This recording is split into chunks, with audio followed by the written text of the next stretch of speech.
If you opened your health insurance renewal this year and said, that cannot be right, congratulations, this episode is for you. Hey everybody, and welcome back to Beyond the Bill Number. That's the podcast where we take the tangled web of US legislation and somehow turn it into something that doesn't make your head explode. I'm Sarah. And I'm Stephen. Today's episode is all about something close to all of your wallets: healthcare legislation in 2026. We're talking affordability battles, federal action and inaction, and what states are actually doing while Washington sort of watches, maybe? Watches might be incredibly generous there. All right, so before we kick off, I think that we should just talk a little bit about the UK and your access to that sweet, sweet health insurance. So, yes. One question I generally have is, we know that you guys have socialized medicine there, you have the coverage, but do you guys ever have to worry about stuff not being covered? I know there's elective plastic surgery and things like that, but what does that look like there? Okay, so there are a few things that aren't covered under the NHS. So as you say, some elective surgery, particularly cosmetic surgery and things like that, they can sometimes be covered, particularly let's say you have an accident or something and you need plastic surgery. Well, yeah, it'd be covered under those circumstances. But if it's pure vanity, if you like, then no, it's not covered. Also, when it comes to dentistry, there's like dual tracks. So there's NHS dentistry and there's private dentistry. And even if you're on the NHS track, you still have to pay something, but it's very little. Okay. So it's like, if I go and have a checkup, it costs me like, 20 pounds or something. So it's, okay. It's not a huge amount. And even if you get quite serious dental work done, it doesn't cost anywhere near as much as it would cost you in the United States. So a tiny fraction of that. And then the other one is glasses, opticians. Okay. Certain people will get these for free. So if you're under the age of 18, if you're unemployed or retired and things like that, you also get your glasses for free as well. Okay. But generally, most of us pay for them. But apart from that, nothing else is actually charged for. And in fact, there's just no mechanism for paying for things. People have mooted ideas in the past that the NHS should charge people for missed appointments because it's a real problem. When you don't have to pay to go and see the doctor, people will make appointments on spec and then not turn up. And it's, it's a massive pain for a system that's really under stress. So, it sounds fantastic from an American point of view. You don't have to worry about it. You don't have all the complexities of, in plan, out of plan, what's covered, what's not covered. Are they going to take me to the wrong hospital? So if I have an accident, so, all of it, you don't have any of that kind of stuff. But what you do have is a system that is thoroughly broken at the moment. But if you want to get a doctor's appointment, for example, then you have to be on the phone at 8 o'clock in the morning, spamming it, hoping you can get an appointment. Probably not. In a queue of 100 people, maybe you'll get through, maybe you won't. Almost impossible. If you turn up at like the emergency room, you may well be waiting for like 12, 14 hours to see a doctor. You may be sat in the back of an ambulance for hours because the hospital's inundated. If you need an operation, you may have to wait years to get an operation. And also our outcomes are quite poor. So if you get cancer in the UK, you have a much greater chance of dying than if you get cancer, say, in the US or certainly in other European countries. So our system is fundamentally screwed up, basically, and needs serious reform, which is very, very difficult to do. But the issues are very different from the American issues, where a lot of it is about affordability.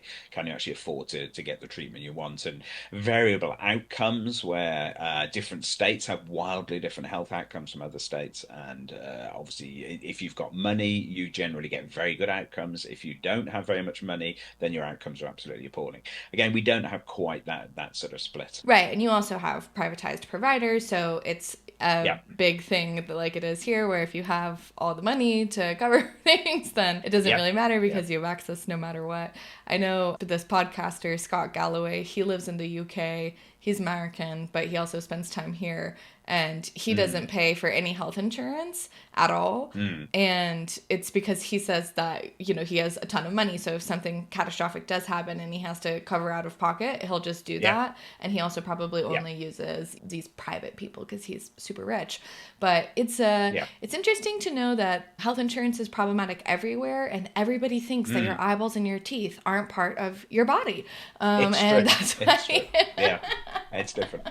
And that happened decades ago. I remember back in the 70s when I was a child, it was the big issue that the NHS was under stress. So they said, well, we can no longer fully cover, dentistry and Oh, opticians and things. I mean, one of the reasons why British people traditionally have terrible teeth, and that's yeah. like the stereotype of British people, is because during the NHS, getting dental cover was quite difficult, and it still is now as well. So we're just not as obsessed with that teeth. Making things cheap doesn't necessarily means that people are going to do them more. It's good for them. Right. We don't. Right. It's just not something you really think about here. If your kid's got wonky teeth, it's like, oh, look, they've got wonky teeth. It's not like, oh, I'm going to go and spend a fortune and get the teeth fixed necessarily. Yeah, I mean, braces are very expensive. Yeah. Yeah. Well, here they aren't. I mean, my son got braces and we didn't pay a penny for it Wow. because he was under 18, so it Wow. didn't cost anything. Well, that's nice. Luckily, I only needed them for 6 months, so it wasn't too bad for my parents. But what's also crazy here is with our insurance being tied to our employer, obviously you can lose insurance if you lose your job.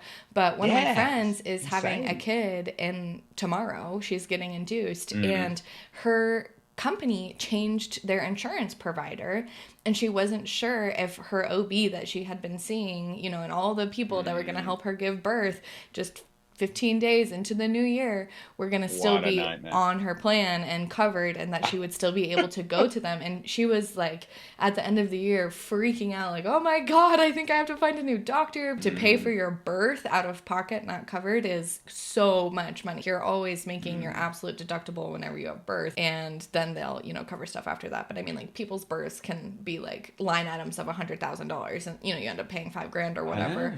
But it's crazy. And, I never thought about that It's, before either because I I know. luckily haven't had anything happen around that. But she was Yeah. talking about it and I was like, oh my God, that is I mean, stressful. giving birth is stressful enough. Right? You don't want to think, oh my God, I'll be sat there and all of a sudden they say, oh, no longer covered. So this is going to cost you $100,000 or something. Oh my God, Right. it's so insane. Right. It's so insane that it happens.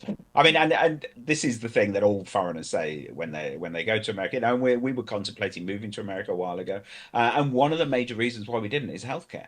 It's just, it would be so prohibitive and just so unpleasant to have to move from a place where you don't worry about the cost of healthcare to somewhere where you actually have to do, particularly as we were aging, we might Right. need more healthcare over the coming years, and we wouldn't have had any health insurance, and you just can't do it. And this thing about it being tied to your job as well is for me is one of the many insane things about how American Yes. healthcare works.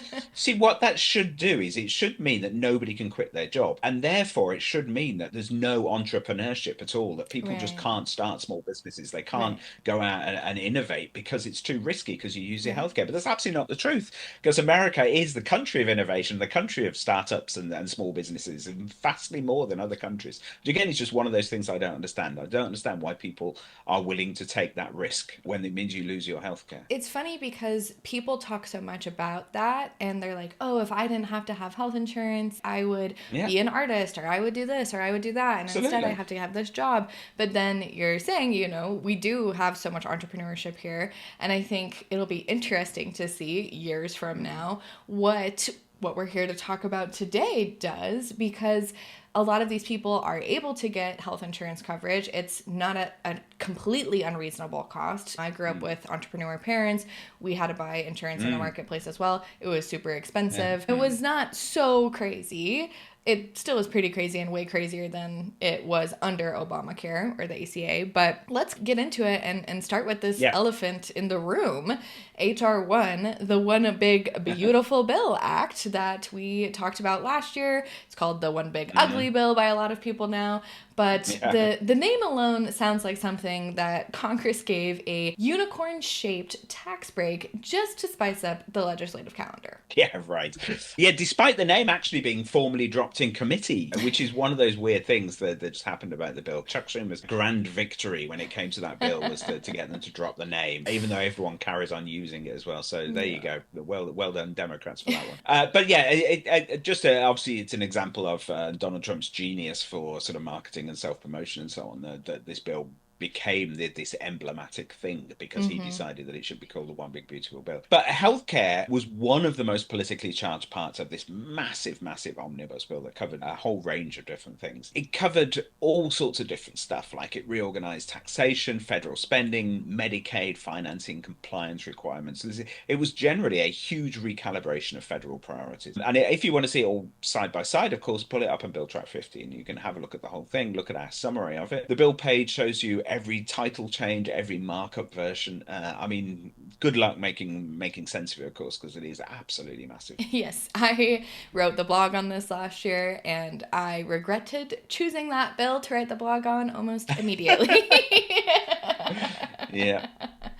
Okay, so fine. What did the healthcare pieces of the One Big Beautiful Bill do? Well, at its core, then, the OBBB trimmed federal Medicaid support by something like over $1 trillion over a decade. And it let the enhanced ACA, the Affordable Care Act premium tax credits expire at the end of 2025. Analysts project that because of the combination of subsidy expiration and reduced federal backing, many people's costs are rising, often hundreds of dollars per month for a typical middle income family. That's because insurers have less federal support to underwrite risks, so premiums and network narrowness tends to go up. Okay. Well, that is part of the big debate, right? Democrats say that without these subsidies and additional supports, people simply just can't afford coverage. Exactly. So Democrats argue that affordability only happens if the federal government puts serious money behind it and keeps it there as well. Republicans have a different view. They think cutting federal spending and letting markets compete will pressure costs downwards, which is obviously a classic market forces argument. So the same set of facts turns into freedom of markets versus federal guarantee, depending on who you are. Yeah, I know that healthcare costs notoriously like to go down, so I think that works. They do, it always happens. All right, so this brings us to this real world stuff. Because while Congress was arguing and didn't extend these enhanced subsidies, this was the big reason for the government shutdown. That was the longest one in history last year. Millions of Americans started seeing this sticker shock when they shopped for plans for 2026. So this was happening at the end of last year. Premiums are expected to rise over 100% on average for people. There's people that were reporting that they used to pay $200 a month. Now it's $1,000. I mean, these are people who really relied on these subsidies and needed healthcare. This is absolutely not pocket change. Oh, absolutely. Yeah. In fact, roughly 22 million people who get those subsidies could see their premiums jump dramatically because they vanished at the end of last year. And there are some real signs of that in states like Pennsylvania, where you have almost a 22% rise in approved premiums for exchanges there. So, I mean, it's worth just looking at it slightly broader than that. This isn't just about these subsidies disappearing. It's about a whole range of different things. You've effectively got this perfect storm that healthcare costs are rising dramatically all over the world. And that's the key problem with the British system, in that it's just so much more expensive to treat people properly these days than it used to be. There are a lot more drugs, there are a lot more, all of the various complicated procedures and things. It all costs a lot more money.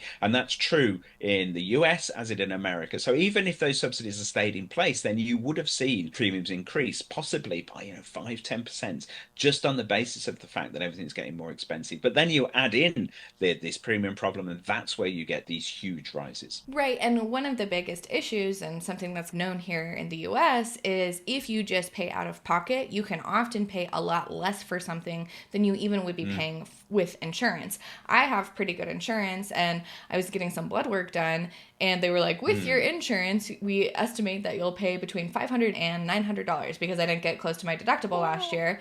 But if I paid out of pocket, $250. And I was like, well, heck to my insurance, I'll just pay the $250. I know. And so one of the biggest problems with this is that so many people just assume that people won't sign up for health insurance because a lot of us have health insurance for catastrophic coverage. You're not necessarily, checking if you got a thyroid problem or, and if you are somebody with chronic health stuff, it's obviously very important to have insurance, but most people don't fall in that category. So then people will only need catastrophic coverage, which we have a huge medical debt crisis here. People will end up being there. It's just kind of the self-fulfilling prophecy. Let's talk about the legislative response heading into 2026. Well, at the beginning of the year, the House passed a bill that would extend those Obamacare premium subsidies in full for 3 years. The vote went 230 to 196. So Hmm. 17 Republicans joined all House Democrats to support this. Very, very unusual and a major challenge to the authority of the president, really. Many of those Republicans are from swing districts who are facing pressure from constituents seeing their rate spike and are already looking ahead to future elections. That is a huge deal. But I know that this hasn't cleared the Senate yet. Right. It hasn't passed the Senate, and most political watchers think it will fail there because a Mm. similar extension was rejected just last month. The Senate is a very different place to the House. Plus, President Trump has said that even if it did manage to get all the way through this, he might veto the bill anyway because he prefers health savings accounts or other approaches instead of subsidizing insurance through the ACA marketplaces. Yeah, and the interesting thing with this HSA payment, so many people were talking about it when it was voted down at the end of last year. And it was so interesting to hear people talk about it because I was like, you don't understand anything about health insurance or anything about coverage or anything about how any of this works. And Yeah. somebody that I know had posted, the Democrats just voted to not give you money so that you can choose your own insurance and da, da, da. And I was just like, okay, one, sir, you can't use the HSA to pay for the insurance coverage, so that doesn't help you there. And two, you can only use HSA money if you have something that you're trying to get treatment for and it's a medical expense. So that is not helping anybody in this situation, and pay a little bit more attention, please. But Yes. this is also like Congress saying, we see the problem, but then the rest of the government is kind of saying, nah. Yes, yes, it is. It is interesting, isn't it? And it's a political problem. You've got people who are up for re-election and know this is going to really hurt them because, of course, it is because it's terrible, and what's happening is terrible for their constituents. And so, I mean, let's not be too cynical here. Maybe they are just talking to their constituents, going, "This is terrible for my constituents that I represent. I want to do the best for them."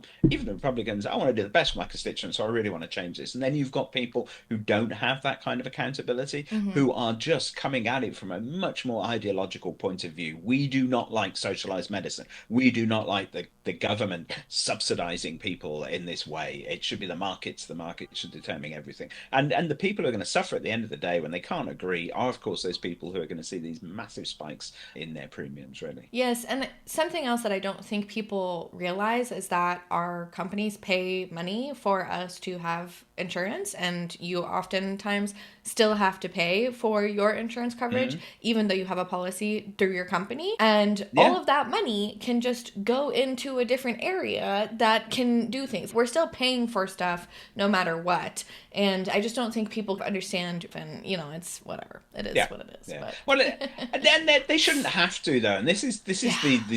the tragedy here. So here, because our health service is in such a terrible state, one of the answers that politicians would often say is we need more choice. We need to introduce more choice. We need more, so you can choose which hospital you want to go to.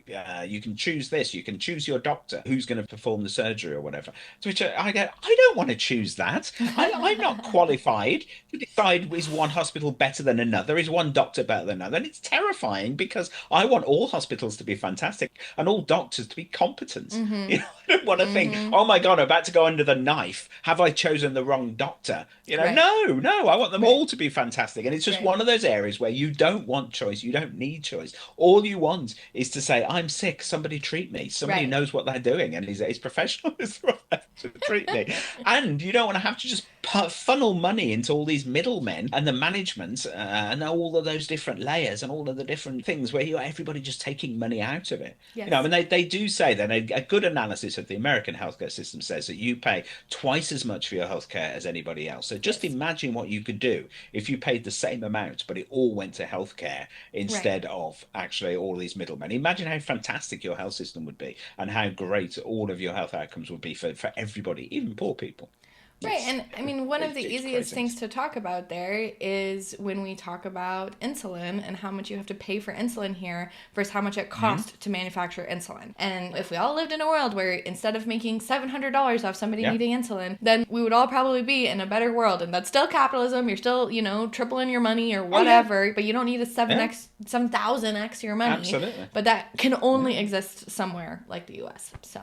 Yeah. And this is something where everyone agrees. It's one of those rare things about about healthcare. Everyone agrees that the prices for drugs in America are ridiculous and they need to come down. I don't really understand why it's so difficult to bring them down, but it's got to be because it's the market, So in the UK, we have one organization that negotiates on behalf of the NHS for drug prices. It has an enormous amount of power it can wield, and so we get drugs at a reasonable price. That's obviously what you need there as well. But I was under the impression that Trump had brought drugs prices down by 1,000% though. So yeah, but when they're up 7,000% of what they should be, that's not that helpful.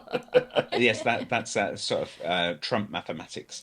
So Trump's comments on this, of course, underscore that the White House isn't fully on board with extending the subsidies as written, at least not without changes. Okay, that's the federal scene. Let's zoom in on the state responses, because we've talked on the show before about how when Washington can't act, usually the states decide, all right, I guess I'll jump in. Yes, and with good reason. So Colorado is notable here because they really got ahead of this. They had HB 1006, and it's genuinely one of the most expansive state healthcare affordability bills in the country this year. The bill actually went into force on the 1st of January, and it essentially says if federal enhanced tax credits don't get extended for 2026, Colorado will fund its own premium support and reinsurance up to $100 million to hold down costs for exchange customers. It's got reporting requirements, multilingual community engagement language, and even a built-in trigger mechanism. That's the kind of parallel system build out you'll usually only see in textbooks. Well, here we are in Colorado living the good life, I guess.